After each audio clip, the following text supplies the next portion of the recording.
Hello, colleagues. I'd like to just take a few minutes and talk to you about what I think are the most important elements that you should bear in mind when you're creating these asynchronous videos for your students in flipped classrooms. Number one, keep it short.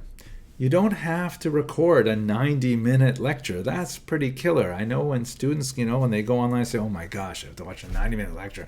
It's just they're used to TikTok with like 30 seconds or 1 minute reels on Instagram, something like that. So try to aim for 5 to 20 minutes. That's about the sweet spot the best that you can imagine. The shorter, the better. Now, if you have a longer lecture that you're used to delivering in a traditional format, you can go ahead and record it. Just break it up. Just look at your lecture and say, okay, the main point of the first part of the lecture is 10 minutes long, so I'm going to stop talking in 10 minutes, turn off my Zoom, and then I'll turn it back on again for the next 15 minutes or whatever it is that are the basic ideas. Divide your lectures up in terms of content into manageable chunks of 5 to 20 minutes. Okay, that's number one. Number two, always recap the main points. I know that your students are going to be able to watch it and rewind it and things like that, but it's just good pedagogic technique to repeat yourself and to make sure that even though you just said it a few minutes ago, say it once more and they'll get it. Okay.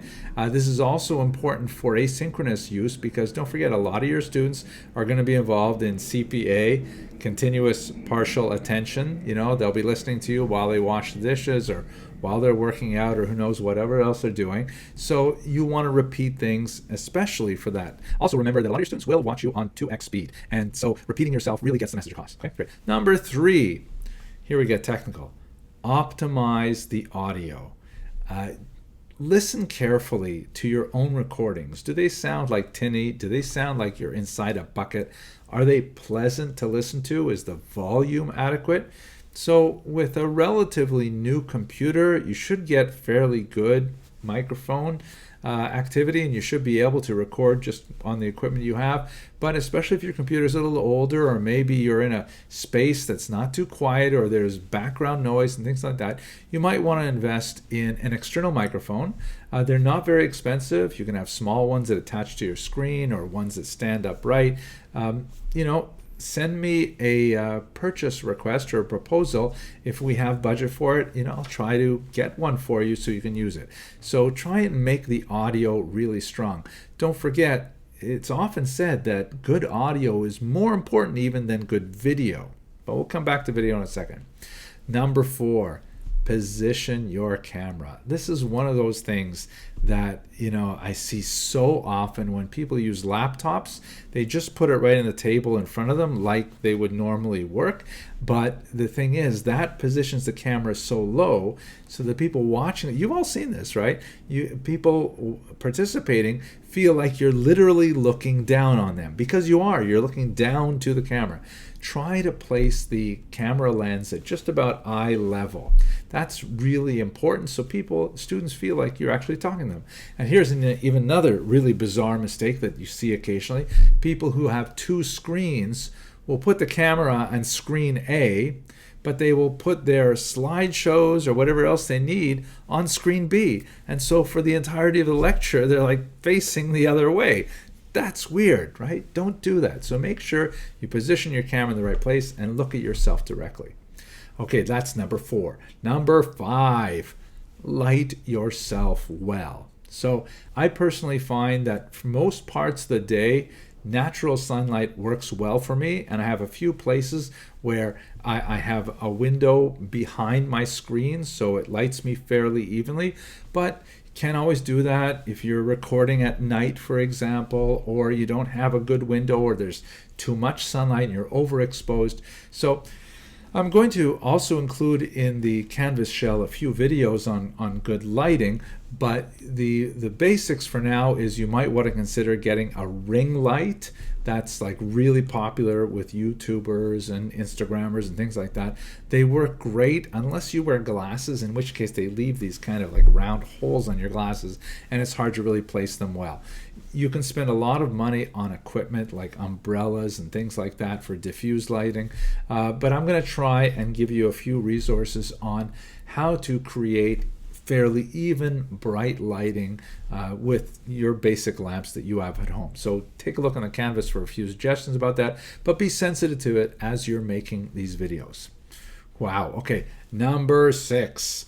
Reinforce your message with text, right? People learn in multiple ways. People learn orally by hearing what you have to say.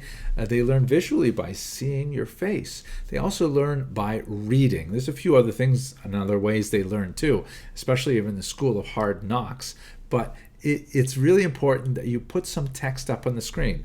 This can be your PowerPoint slides are great, for example. If you use Zoom and you use the share screen option, then you can share it that way. If you're a little more advanced, you can also actually use your video software to put things on the screen, but use text as well, not just straight up talking, use some text. And that takes us to number 8, right? Which is reinforce your message with images. You have the whole internet at your disposal. Go find some images and insert them into your lectures, either for actual illustrative purposes, like if you're talking about a place and you have a map, or if you're talking some art and you can show the art, or just to change the mood, pictures of kittens or puppies or things like that. Something to help students remember what they're saying by associating it with an image that has some kind of connection to it.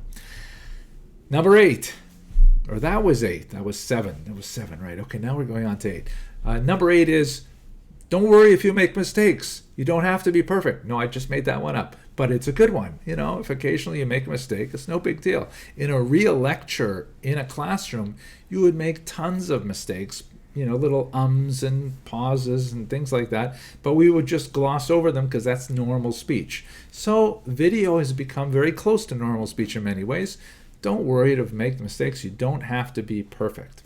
Okay, so that's great. That brings us to the numbers. We're going to bring us up to 10. So here we are at number 9. Consider outsourcing some material. Once again, the whole internet is yours. And in particular, one really useful website, which you may have seen, called YouTube. YouTube is so powerful in education. People love to see how things are done. People love to see people explain things to them. So YouTube is amazing. Just wander around YouTube to find things that reinforce the message that you're trying to teach. You don't have to create every single video yourself. And then finally, number 10. Perhaps most importantly, you got to smile. Remember that teaching is a performance art. Teaching is something that we do with our instrument, with our body. And so you should present to your students, an affable appearance. Make them feel like you care about them, which I know you do. But when you smile, that helps a lot. And I know that's a little bit strange when you're talking to a screen, but I get used to it. But when you're talking to a screen, just imagine you're talking to your beloved students and smile. And that will really come across. Okay, I hope you found this video useful. Take care.